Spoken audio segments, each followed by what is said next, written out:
Where your treasure is, there will your heart be also. God has given us unlimited treasures in His Word. Every time we open it, we can discover a new treasure or admire an old one. What will we find today? Here's Carla Early with Treasure Hunt in the Word. Yesterday we left Lot as a captive, suffering the consequences of his poor choices. One of the captives, however, escaped and told Abram what had happened. That tells us something about Abram. He's one of the people that you know to go to in times of a crisis. Now he could have thought, Sodom and Gomorrah got what they deserved. They're such evil people, and Lot should have known better than to become attached to them.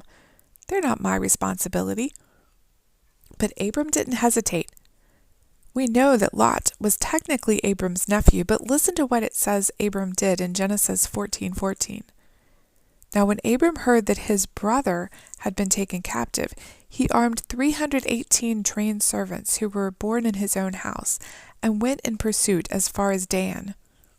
Now that's pretty much from one end of the country to another, since Sodom was probably toward the south end of the Dead Sea, and Dan was on the north tip of Canaan. Abram went to great lengths to get Lot back because he loved him as a brother.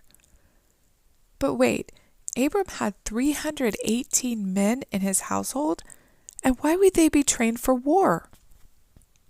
Abram's rich, and as we've seen, having those little tribal kings in the area made it dangerous for a rich nomad to wander around. Having 318 male servants old enough to fight shows just how rich Abram was. That made him not only rich but powerful, and of course Abram had God on his side. Anyone who believes in him can never be outnumbered. As Jonathan told his servant when they were about to attack the Philistines, nothing restrains the Lord from saving by many or by few. As Christians, we should always be ready, as Abram was, for an attack, whether an offensive or defensive attack. Abram had 318 well-trained warriors at his beck and call. How many do you have? I'm talking about prayer warriors, because as Christians, we're in a battle every day. Ephesians 6:12 tells us, "For we wrestle not against flesh and blood, but against principalities, against powers, against the rulers of the darkness of this age, against spiritual hosts of wickedness in heavenly places." So we should not only have our own battle gear on, but we should have prayer warriors at the ready, people that we can text, "Please pray," and know that they'll be covering us in prayer as we face our crisis.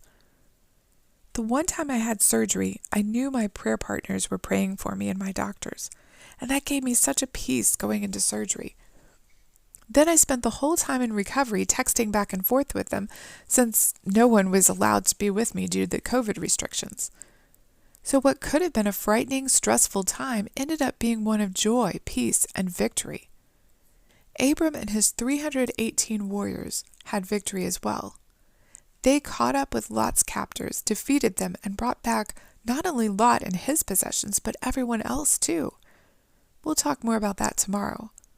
Who are your prayer warriors? Who have you been a prayer warrior for?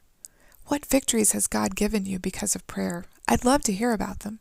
You can contact us at treasurehuntintheword@gmail.com. We'd love to hear the treasures God has given you through His Word. You can listen to other episodes on our website, which you can find in the description below. Thank you for listening, and remember, where your treasure is, there will your heart be also.